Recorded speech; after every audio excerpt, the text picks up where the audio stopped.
Gritamos que somos teus, gritamos que somos teus, oh Mãe.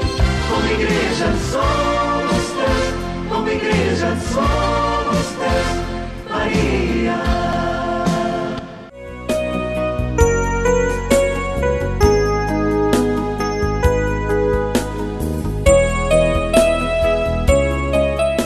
Olá, meu boa noite, meu desejo de saúde e paz a você e a todos aí da sua casa. Hoje, quarta-feira, dia 23 de maio, eu venho aqui através da TVM, no programa Somos Igreja, levar uma mensagem de fé, de esperança, naquele que é a razão do nosso viver, o tudo da nossa vida, Deus nosso Pai. Uma mensagem de fé e de esperança a você e a todos aí da sua família. No próximo domingo, dia 27, nós vamos estar celebrando o chamado Pentecostes. Pentecostes é uma palavra que significa 50 dias passados. O Brasil, ele já é pentacampeão, é a seleção brasileira. Estamos todos torcendo para que seja hexacampeão agora em 2014, e tudo indica que tem tudo para ser hexacampeão, uma vez que a Copa do Mundo vai ser realizada aqui no Brasil. Pentacampeão, penta significa 5, Pentecostes significa 50. Pentecostes, 50 dias nas costas, Pentecostes, 50 dias nas costas. O que significa? 50 dias passados. 50 dias do quê? 50 dias depois da ressurreição de Jesus. É o domingo de Páscoa. Nós celebramos o domingo de Páscoa no dia 8 de abril. E domingo agora, dia 27 de maio, são exatos 50 dias depois da ressurreição de Jesus. Ainda no último domingo, dia 20, nós celebramos a ascensão de Jesus. Segundo o relato bíblico do livro dos Atos dos Apóstolos, Jesus completou 40 dias ressuscitado. E à vista dos discípulos, Jesus foi se elevando, até uma nuvem branca o encobrir no alto do céu. É o mistério da ascensão de Jesus, a sua despedida definitiva dos apóstolos. Voltou para sentar à direita do Pai, voltou para o lugar de onde viera. Chegando junto do Pai, Jesus envia o Espírito Santo. Chegando junto do Pai, envia o Espírito Santo. É o Pentecostes que estaremos celebrando nesse próximo domingo, dia 27. Aliás, sábado e domingo, 26 e 27 de maio. Nós dizemos que o Pentecostes é o nascimento da igreja. É o batismo da igreja de Jesus Cristo. Assim como no nosso batismo, nós nascemos nas águas pelo poder do Espírito Santo de Deus. No batismo nós nascemos para a vida nova, a vida do batismo, a vida de filhos de Deus. O batismo da igreja, o nascimento da igreja de Jesus Cristo aconteceu no Pentecostes. Nós encontramos no livro dos Atos dos Apóstolos, no capítulo 2, versículos de 1 a 13, Atos 2, de 1 a 13, o relato da vinda do Espírito Santo. Vamos ler. Quando chegou o dia de Pentecostes, todos estavam reunidos no mesmo lugar, todos os apóstolos de Jesus. De repente, veio do céu um barulho como o sopro de um forte vendaval, e encheu a casa onde eles se encontravam. Apareceram então umas como línguas de fogo, que se espalharam e foram pousar sobre cada um dos apóstolos. Todos ficaram repletos do Espírito Santo e começaram a falar em outras línguas, conforme o Espírito lhes concedia que falassem. Então vejam, continua a leitura aí, os apóstolos passam a falar diversas línguas, pessoas do mundo todo passam a entender a linguagem dos apóstolos, mas você pode continuar a leitura aí na sua casa. Atos 2, de 1 a 13. Agora vejam o simbolismo do Espírito Santo. Apareceu em forma de vento, ventania, uma forte ventania. O vento é criatura de Deus. E tudo que Deus cria para alguma função. Deus não cria as coisas sem finalidade. As criaturas de Deus, todas elas, existem para alguma coisa. Nada é obra do acaso nos planos de Deus. Certa vez, eu ouvi essa história, que um agricultor, descontente com a irregularidade do clima, do tempo, das chuvas, esse agricultor pediu permissão a Deus para ele, agricultor, tomar conta do tempo. Estava precisando de chuva? Chuva. Não chuva forte, torrencial. Estava precisando de sol? Vinha o sol.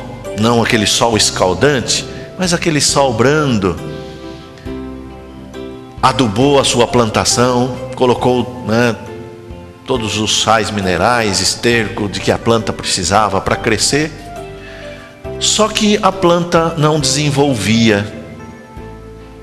E o agricultor falou para Deus: olha, o Senhor me concedeu licença para eu governar o tempo, chover na hora certa, água na medida certa, sol, mas a minha plantação não vingou. E Deus disse para o agricultor: faltou o vento. Faltou o vento? Faltou o vento.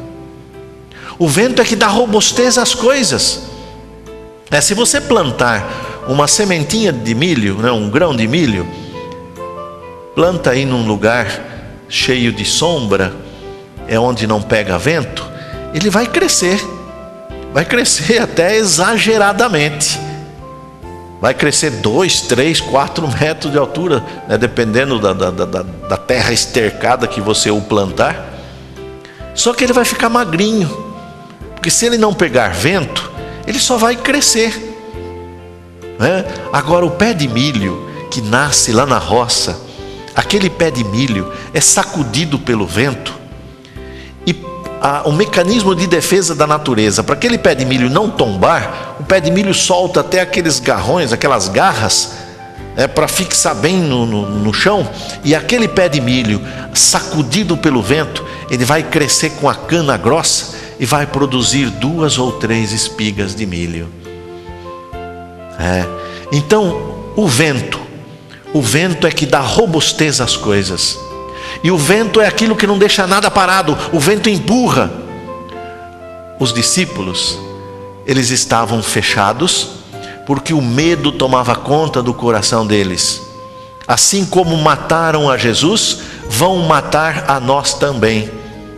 E o Espírito Santo vem para dar força, coragem, empurrar os discípulos, para que eles saíssem do comodismo, do medo, e se tornassem os desbravadores do mundo em matéria de evangelização.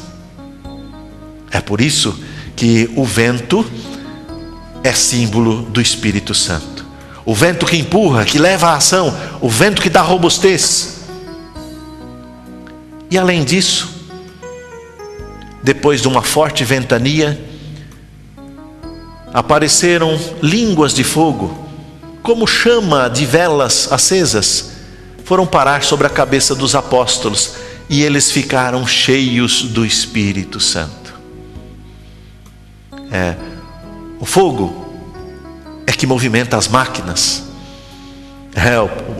Os primeiros trens foram movidos a vapor.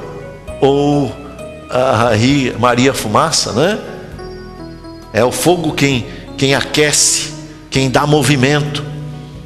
E eu gosto sempre de explicar o sentido das palavras, porque se não soubermos o sentido das palavras, a mensagem não é por nós captada, não é por nós entendida, e a mensagem passa por vazia, se torna vazia, né? A palavra Deus, ela é de origem grega. E é bom nós lembrarmos que todo o Novo Testamento, inclusive os evangelhos, foram escritos em grego. O hebraico era uma língua regional, ou podemos dizer uma língua tribal, o hebraico. Só ali na Judéia se falava o hebraico. Agora, o grego, nos dias de Jesus, no primeiro século, o grego era falado em todos os lugares. É como o inglês hoje. O inglês hoje é a língua falada mundialmente. E, aliás, na história da humanidade, todos os países que exerceram a hegemonia, quer dizer, o controle do mundo, assim foi o Egito, assim foi a Babilônia, assim foi a Grécia, assim foi Roma, assim hoje é os Estados Unidos. Todos os países impõem ou procuram impor a sua cultura e a sua língua. Por exemplo, os gregos dominaram o mundo conhecido do ano 333 a.C., 333, né? 333, até o ano 63 a.C., quando os gregos foram desbancados pelos romanos. E os gregos impuseram os seus hábitos, os seus costumes e sua língua. Então, nos dias de Cristo, quando a Bíblia, os Evangelhos, o Novo Testamento foram escritos, o grego era a língua conhecida no mundo todo. Depois vem os romanos, e os romanos impõem o latim. Inclusive, a língua de comunicação da igreja durante séculos foi o latim, porque era falado pelos romanos. Hoje, nós temos quem exerce a hegemonia no mundo atual, é os Estados Unidos. Então hoje o inglês é a língua falada no mundo todo, o inglês dos Estados Unidos, diferente do inglês da Inglaterra. Assim como quem tem a oportunidade de ir a Portugal ou conversar com um português da gema, né, um português que vem lá de Portugal, vê que tem algumas palavras diferentes, o sotaque é diferente, né? Então o inglês dos Estados Unidos é diferente do inglês da Inglaterra, né? É como o português que se fala no Brasil e o português que se fala em Portugal, né? Agora, a língua grega, a palavra Bíblia é de origem grega, vem de biblos, livros. Bíblia, uma coleção de livros. Evangelho é palavra grega, significa boa nova, boa notícia. A palavra evangelho é de origem grega. Cristo, às vezes, pela força do hábito, sempre ouvimos falar Jesus Cristo, e achamos que Cristo é sobrenome de Jesus. Não, Cristo significa ungido. Em hebraico é Messias. Em grego, Cristo. Messias e Cristo significa ungido. Então, Cristo é uma palavra de origem grega, ungido de Deus. E a palavra Deus vem do mesmo radical da palavra dia. Deus é luz. A palavra Deus significa Deus é luz. Em hebraico se chama Deus de El Shaddai, Adonai, El Elohim, o Todo-Poderoso, o Onipotente, o Senhor, né? São os nomes que a Bíblia atribui a Deus. Adonai, El Shaddai, El Elohim, os nomes de Deus. Agora, Deus, a palavra Deus é de origem grega, que significa dia, Deus é luz. Jesus fala no Evangelho: eu sou a luz. Quem me segue não anda nas trevas, mas terá a luz da vida. Jesus se diz luz, eu sou a luz do mundo. O Evangelho de João, o paralelo entre luz e trevas. A luz veio ao mundo, mas o mundo preferiu as trevas do que a luz. O paralelismo entre luz e trevas. O Espírito Santo também quando desceu sobre os apóstolos, é o texto dos Atos 2, de 1 a 13, o Espírito Santo desceu em forma de línguas de fogo, luz. Luz, as coisas diante da luz são o que são.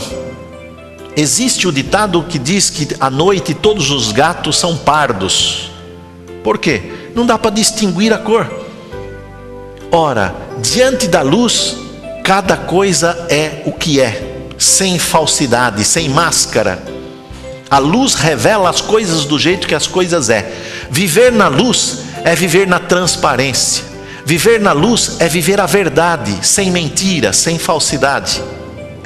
O Espírito Santo desceu sobre os apóstolos em forma de línguas de fogo, para também aquecer o coração dos discípulos, para que eles arregaçassem as mangas e saíssem anunciando a salvação que só se realiza em Jesus.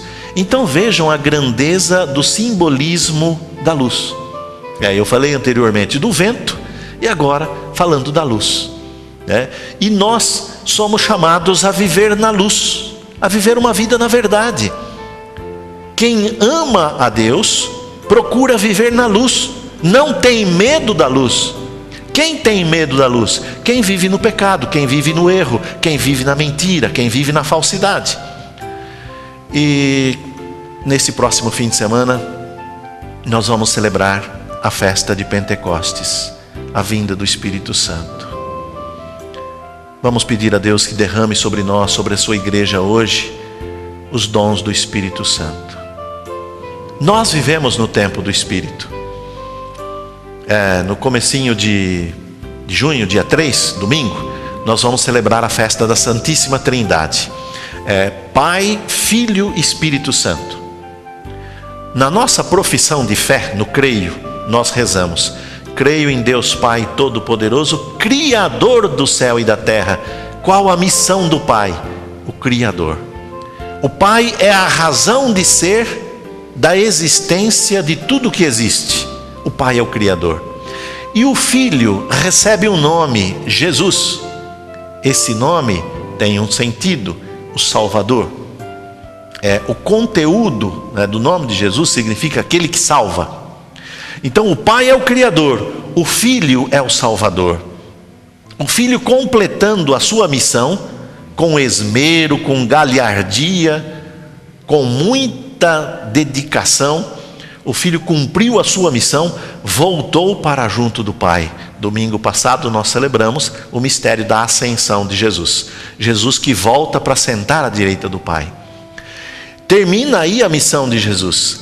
E aí Jesus envia o Espírito Santo no Pentecostes. O Espírito Santo descendo sobre os apóstolos no cenáculo lá em Jerusalém, é o Espírito Santo quem conduz a igreja de Jesus Cristo até o fim dos tempos, ou o fim do mundo. Nós vivemos, portanto, no tempo do Espírito. Vamos pedir a Deus a luz do Espírito Santo, para que o Espírito Santo de Deus nos faça entender os mistérios de Deus na nossa vida. Às vezes, nos falta a ciência divina, o Espírito, para o nosso entendimento. Às vezes, diante de qualquer probleminha, nós somos pessimistas, nós somos facilmente derrotados, nós andamos de cabeça baixa. Ora, quem confia na força do Espírito, sabe que as provações e os problemas fazem parte de nossa vida. E os problemas, as provações, vêm nos fazer fortes. E essa é a missão do Espírito na nossa vida, nos fazer fortes. Veja, por exemplo, o vento empurrando o pé de milho lá, faz o pé de milho crescer com a cana grossa, soltar aqueles esporões e produzir 2, 3 espigas de milho. O pé de milho que fica ali, não recebe a ação do vento, ele vai crescer, vai vegetar, não vai virar nada. São as provações da vida que nos fazem a produzir frutos, porque o comodismo, a preguiça não nos leva a produzir nada, e Deus não nos quer improdutivos, Deus nos quer valentes e fortes e vencedores. Então vamos pedir o Espírito Santo. Outra coisa, diante das provações da vida, para que xingar a Deus? Quantas pessoas diante das dificuldades da vida se revoltam contra Deus, acha que Deus é o culpado dos seus infortúnios, dos seus erros, dos problemas? Não, vamos buscar força para Deus para enfrentar os problemas destemidamente, sem medo. É assim que Deus nos quer ver. E é o Espírito quem age em nós, quem nos conduz neste mundo. Quando nós fazemos o sinal da cruz, nós fazemos em nome do Pai. O Pai é o Criador. Jesus fala no Evangelho: eu vim não porque quis, porque o Pai me enviou. O Pai é o cabeça. Fazemos o sinal da cruz em nome do Pai. Do Filho, nós colocamos a mão sobre o umbigo, porque Jesus, o Filho, foi gerado. É onde nós fomos alimentados no útero materno, é através do cordão umbilical. Então, em nome do Filho, em nome do Espírito Santo, nós colocamos as mãos nos ombros, porque nos ombros Jesus carregou a sua cruz, a cruz da humanidade.